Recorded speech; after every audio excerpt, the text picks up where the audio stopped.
Deus poderoso. Versículo de número 13. Deus grande. Louvado seja o nome do Deus Todo-Poderoso. Profeta messiânico Isaías 29, versículo de número 13. Amém? Todos acharam?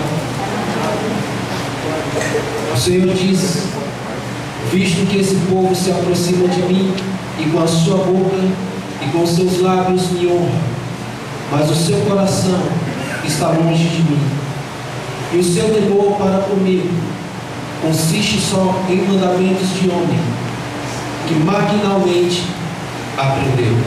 Amém. Podem sentar-nos. Nós ouvimos um louvor que a Silvia cantou agora. Me dá mais uma chance. Essa pode ser a última vez que nós estamos participando de um culto de Santa, entrando por aquelas portas. Eu não sei, você também não sabe. Os jovens cantaram: me arrependo por cada oferta que eu deixei de trazer no seu altar. Irmãos, nós temos que falar a verdade. Muitas vezes cantamos isso da boca para fora. Não há um arrependimento genuíno que eu deixei de trazer no seu altar, não, porque amanhã eu vou continuar vivendo. Quem disse a você? E você é dono do seu fôlego também? Quem disse a você que você manda no amanhã? O Senhor diz: visto que esse povo se aproxima de mim com a sua boca e com os seus lábios me honra, mas o seu coração está longe de mim, e o seu temor comigo consiste apenas em mandamentos que maquinalmente aprenderam. O coração está longe, os pensamentos e as diretrizes desde a vontade divina. A mesma situação se deu com os fariseus. Maquinalmente eles aprenderam dogmas, litânias e liturgias decoradas, ensaiadas, sem amor, sem convicção. Quando você chega na igreja, por que você se ajoelha? Você está falando com Deus quando você se ajoelha? E quando você chega na igreja, você pede perdão a Deus pelos pecados que você praticou durante o dia? Quando você chega a Deus diante da presença dele, você chega com o coração contrito para pedir para que ele fale com você? É apenas mais um dos rituais que nós praticamos quando entramos dentro da igreja. Dobrar os joelhos, porque todo mundo dobra, porque foi assim que a igreja me ensinou. Se o seu coração não for sincero para com Deus, você está fazendo um sacrifício em vão. Porque Deus não aceita nada que não flua da sinceridade de um coração confundido, de uma expressão de sinceridade. Isso é muito sério quando nós olhamos para um povo que estava acostumado a entregar sacrifícios que aprenderam liturgicamente, mas que para Deus não tinha nenhum peso de validade para ele. As pessoas entram dentro da igreja hoje, não têm o menor respeito pela presença daquele que é santo. Você vai tomar Santa Ceia hoje, mas eu sei que nessa noite muitos tomarão Santa Ceia sem compreender aquilo que estão fazendo. Arrependimento é mudança de atitude.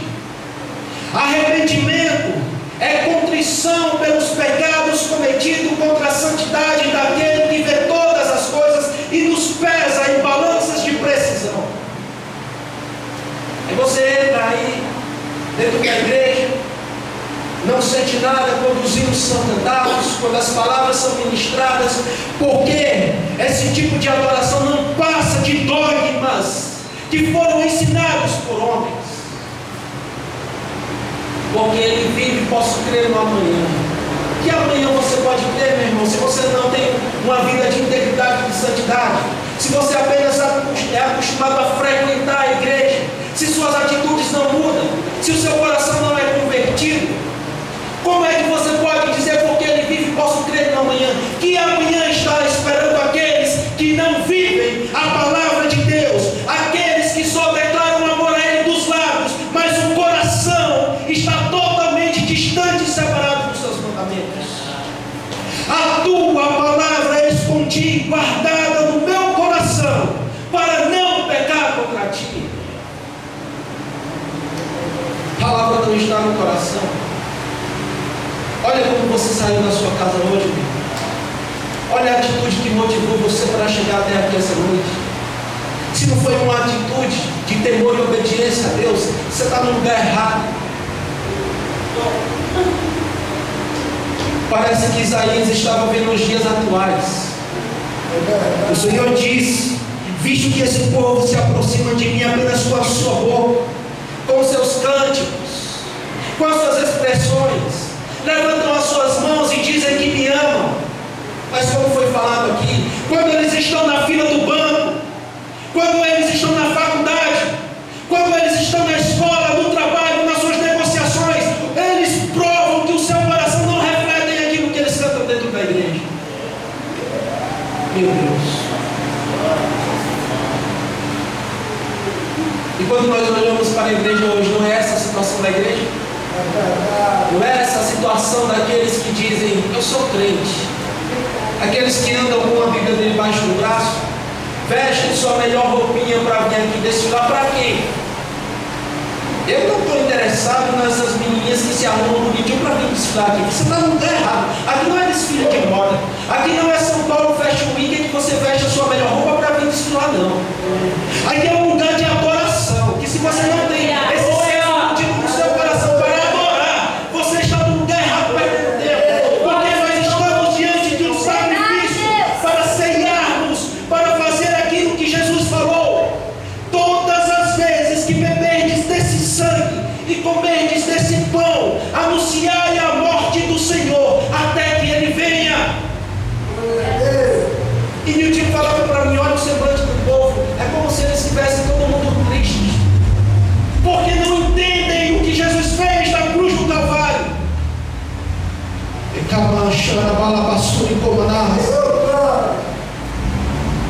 Você acha que Deus se ilude como nós nos iludimos com a aparência, meu irmão?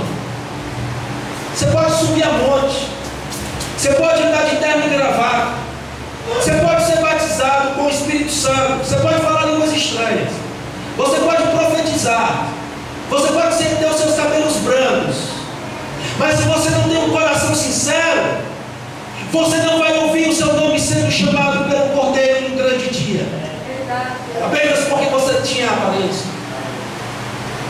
Vamos abrir a nossa Bíblia ainda em Apocalipse, capítulo de número 3.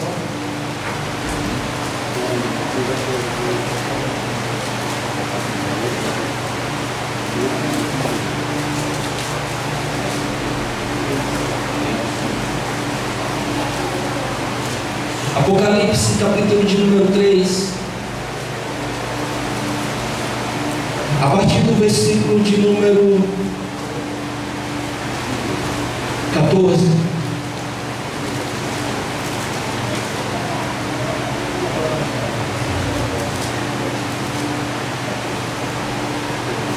O anjo da igreja de Laodiceia está recebendo uma carta, e essa carta diz mais ou menos assim: ao anjo da igreja em Laodiceia escreve: estas coisas diz o Amém, a testemunha fiel e verdadeira, o princípio da criação de Deus.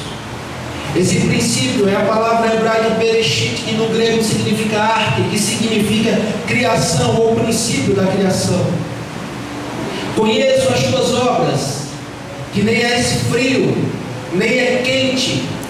Quem dera fosse frio ou fosse quente. Assim, porque és morno, e nem és quente nem frio, estou a ponto de vomitar-te da minha boca.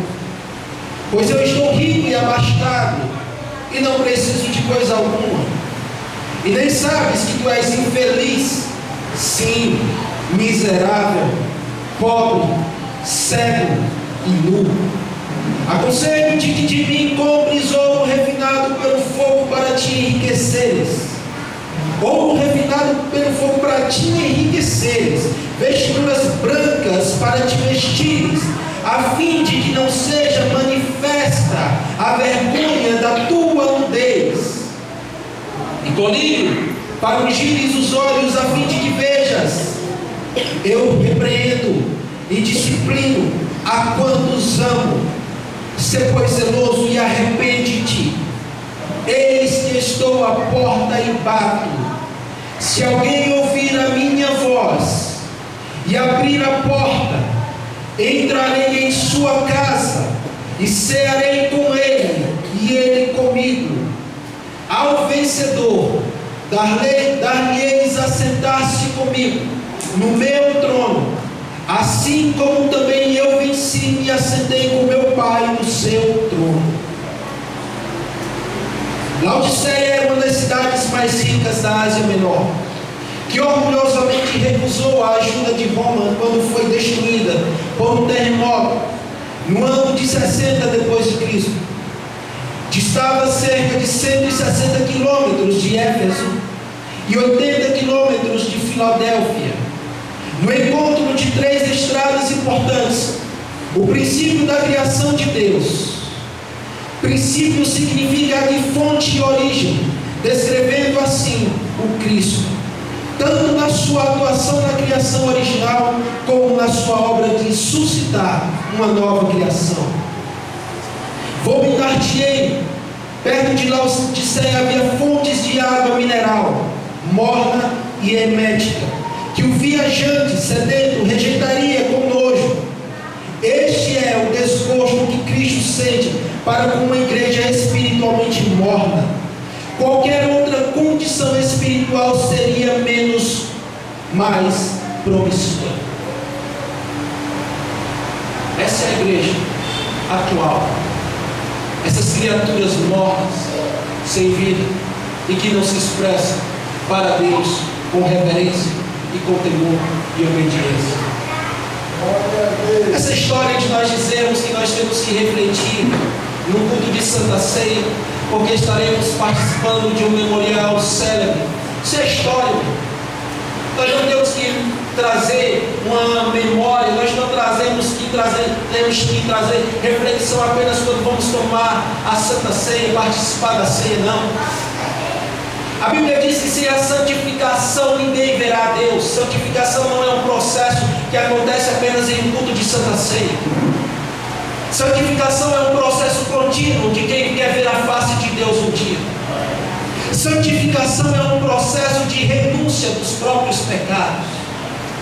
Santificação é quando eu entendo a minha vileza, o meu pecado, a minha morbidez diante da santidade do Cordeiro de Deus.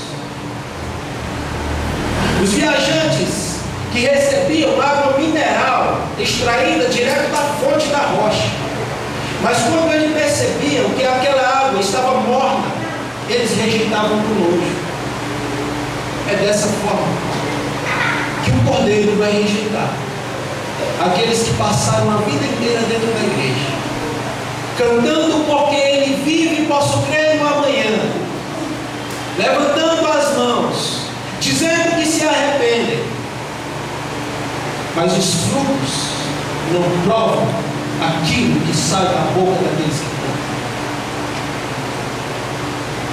Eu relutei para trazer essa palavra hoje, porque quando eu estava meditando, eu pensei, Deus, culto de Santa Ceia. Quantas pessoas podem chegar na sua casa com um sentimento de acusação, pensando, será que eu posso participar? Porque eu pequei. Mas se de fato vocês conhecessem a palavra de Deus e a Deus, vocês saberiam que não existe pecado que Ele não perdoe. Não há pecado que o homem se arrependa que o sangue de Jesus não cura. Mas a minha grande preocupação aqui não é com você, meu irmão. A minha grande preocupação aqui é com Deus. Porque a igreja está vituperando o sacrifício de Jesus. Está diluindo e atenuando o sacrifício da cruz do Calvário. Sabe por quê? Porque não tem compreensão. Me arrependo pela oferta que eu não trouxe no teu altar. Me arrependo por cada pessoa que eu deixei de perdoar. Que hipocrisia é essa, meu irmão? Você não se arrepende por cada oferta que deixou de trazer no altar. Porque arrependimento é mudança de atitude. Quantas pessoas podiam estar aqui hoje tomando Santa Ceia e não estão? Sabe por que não estão? Não é porque estão doentes, não. É porque aconteceram coisas na sua vida que elas poderiam demonstrar arrependimento arrependimento não demonstrado. Então elas preferem não vir para o culto para não participarem da Santa Ceia, porque não estão dispostas a se arrependerem e a perdoarem, do que participarem da Santa Ceia em vão.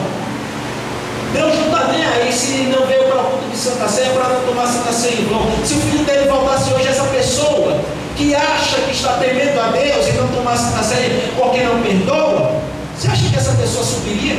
Ela ficaria aqui e iria diretamente para o inferno, como foi pregado aqui domingo.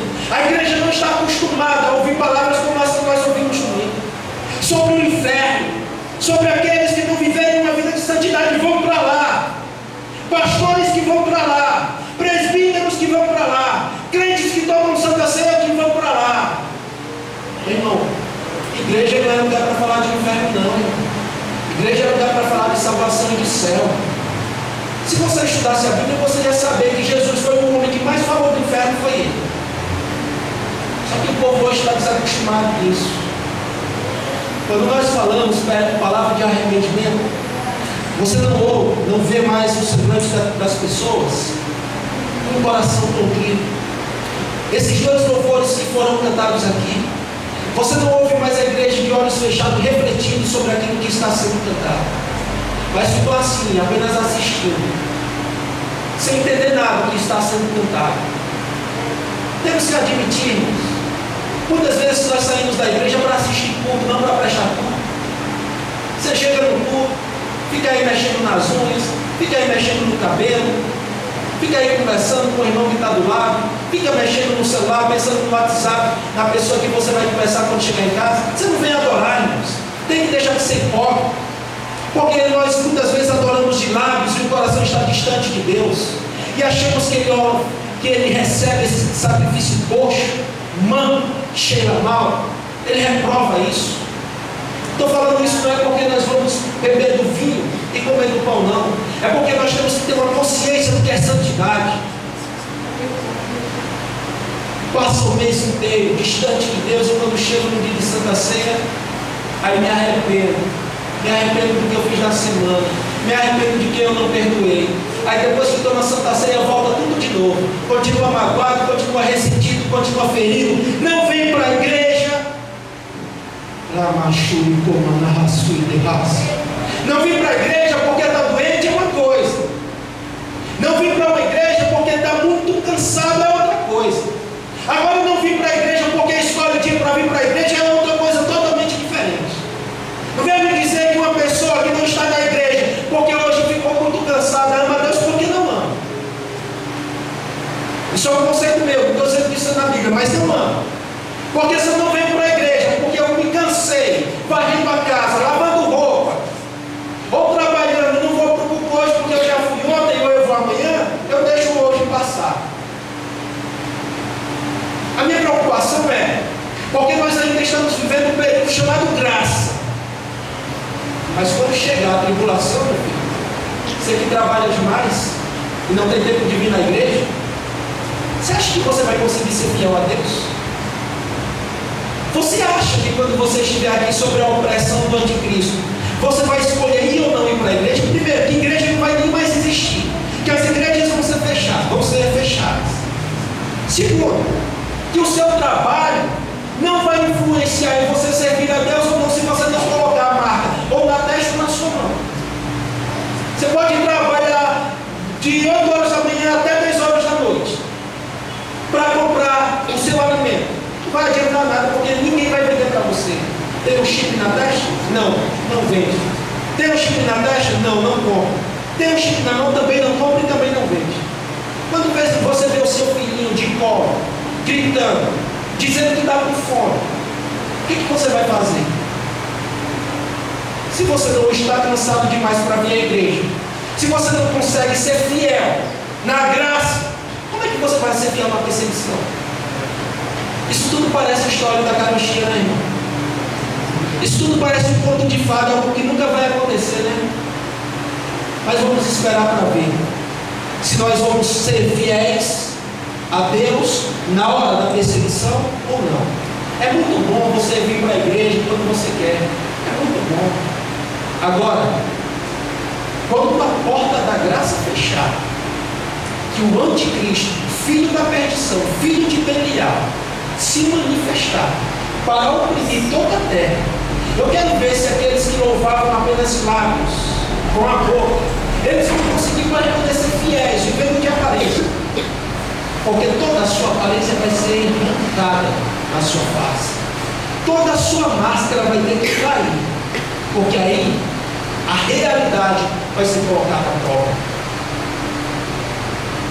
Estou rico. A igreja local da cidade rica já abraçara a acomodada atitude prevalecente da soberba das riquezas. Imaginava que possuía grandes riquezas espirituais e virtudes cristãs. As riquezas materiais produzem uma conformidade fatal com os padrões morais mundanos. Laodiceia, ela era uma cidade que fazia negociação de ouro e de colírio, porque ela era forte na área medicinal. Então ela era uma cidade que as pessoas afluíam para ela para serem curadas de problemas de vista. E as pessoas negociavam com ela o ouro que emanava dela. E assim é a igreja contemporânea. Uma igreja que tem templos situosos. Uma igreja que tem todos os seus bancos e cadeiras superlotadas. Mas quanto mais a igreja cresce, ou melhor, incha em contingente, a igreja está fadada ao inferno, porque cresce em números, mas não cresce em qualidade de santificação. Porque acha que porque as cadeiras estão todas preenchidas, os bancos estão todos preenchidos de contingentes, acham que agora já alcançaram o ápice da riqueza espiritual. Acham que porque tem tudo em sua igreja, mantém os missionários nos campos, não precisam mais lutar contra o adultério, contra a imoralidade, contra a fornicação, contra a mentira, contra a inveja, contra a maledicência, contra a soberba, contra o ciúme. Sendo que tudo isso é que vai levar o homem para a condenação final. Ouro refinado pelo fogo simboliza a verdadeira riqueza celestial, sem mácula nem tristezas. Eu preciso trabalhar, irmãos, porque eu preciso ter minhas coisinhas. Eu preciso ter minhas roupinhas novas. Eu preciso ser santo. Estou dizendo aqui que ninguém deve trabalhar, não. Eu estou dizendo aqui sobre prioridades. Preciso comprar um carro. Eu tenho que casar, tenho que pensar no meu futuro, por isso que eu tenho que trabalhar. Eu tenho um filho para criar. Irmão, se você não tem uma prioridade de santidade na sua vida, eu estou falando aqui não de um culto de momento, não. Eu estou falando aqui sobre uma eternidade. Aquele que ouvir a minha voz e abrir a porta do seu coração, eu entrarei para cear com ele e ele comigo. Isso tudo aqui é um símbolo. É uma simbologia da realidade que nós iremos participar. Isso aqui são espelhos da realidade que nós viremos viver na Nova Jerusalém. Quem vai servir a Santa Ceia para mim e para aqueles que vão participar da Nova Jerusalém não é presbítero, não é diácono e diaconisa, não.